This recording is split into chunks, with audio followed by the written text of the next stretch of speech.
Now, it's probably axiomatic, but sparse traffic during the coronavirus pandemic has spawned a spike in speeding and other types of reckless driving. It's an issue that has not been raised with enough urgency, possibly, particularly as we head towards the summer break, where we all know carnage on South African roads is almost a given. Eugene Herbert speaks for Ford South Africa, and the company has voiced its concern in this respect. Eugene, good afternoon to you. Fair to say that our eye is off the ball, or in this case, it's off the road. Why has the Ford Motor Company seen fit then to raise this issue? Well, if you have a look at it, Ford Motor Company is one of the leaders in technology that ensures that it works for the driver. But that technology can only be said to benefit the driver if it's used safely. One of the main concerns that we've seen in recent times with regard to, call it post-lockdown, people have grown so dependent on the use of technology, cell phones, etc. It's almost like they can't divorce themselves from it. And if you have a look at it's your responsibility when you drive a vehicle to engage safely with other motorists. So one of the things that Ford really believes in is making sure that the drivers should be equipped with all the requisite skills in order to be safe road users. So what do we need to do if we think that we've lost those skills? How do we get ourselves back in the right headspace? It's a particular challenge because with the way we're engaging with people at the moment, not everybody is comfortable in talking or being in a confined space, such as in a motor vehicle. But one of the programs that Ford Motor Company runs, and they've touched over 1 million lives of people throughout the world, is driving skills for life. And what this serves to do is just refresh drivers with the skills needed.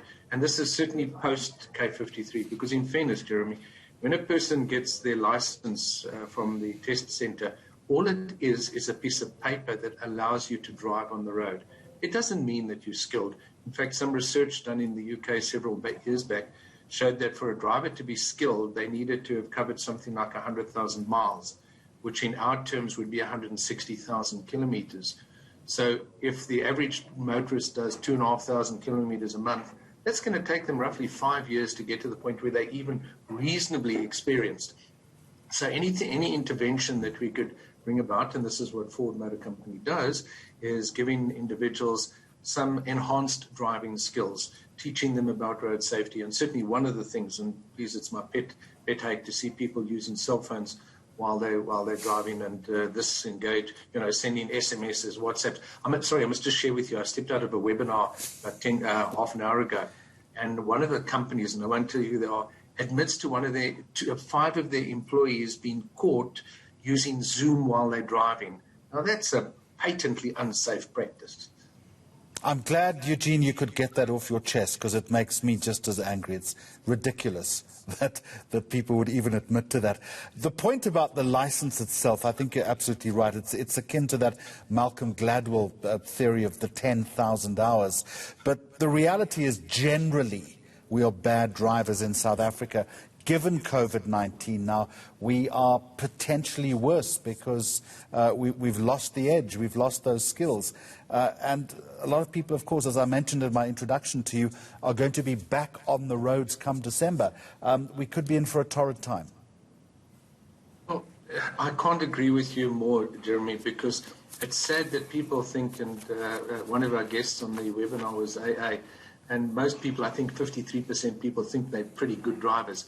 But the sad reality is, and these are particularly true in these times where people have been off the road, so the muscle memory is not functioning the way it should do. Reactions are not as sharp as what they were at one stage. Now, I'm not saying that we were good drivers in the first instance, but can you combine that with the fact that they've now lost that edge, as you so correctly referred to? Now they engage with other motorists who have also lost the edge. So the one thing, and please, if there's any message that we can send to motorists at this time of the year, please obey the basic rules of the road. And remember, the speed limit is not a speed target. Many people think that they've got to travel at that. They do stupid things like not wearing their safety belts. It's the biggest contributor toward saving lives. They stay off the cell phone. And of course, if you keep a decent following distance and are well rested, then you should be able to arrive at your destination safely. You know, we as an organization coined a term, drive nice, it's contagious. So if I can drive for you and give you the benefit of the doubt, because we're vicious in South Africa, we're ready to punish the motorist that steps over the line. We're not prepared to forgive them. And we start, of course, by engaging with taxis in that manner. So if we all can take a good message home or on the road when we travel to destinations, respecting the COVID restrictions that apply. And if you don't mind, let me just touch on that. You know, the three things that are going to make sure that we are pandemic free is hands, face, and space. So when we're using the restrooms at the places where we stop to purchase food or whatever it is, those protocols should still apply. When we fill in fuel, let's just make sure that we mask so that we don't transmit germs or pick up germs. So some of those basic things will ensure that we don't contribute toward those horrible statistics where people at this time of the year die on our roads. Eugene Herbert speaks for the Ford Motor Company. I'm so glad you raised all of those issues, particularly as we're about to enter that season where South Africans are back on the road. My fear is that no one is going to listen to you.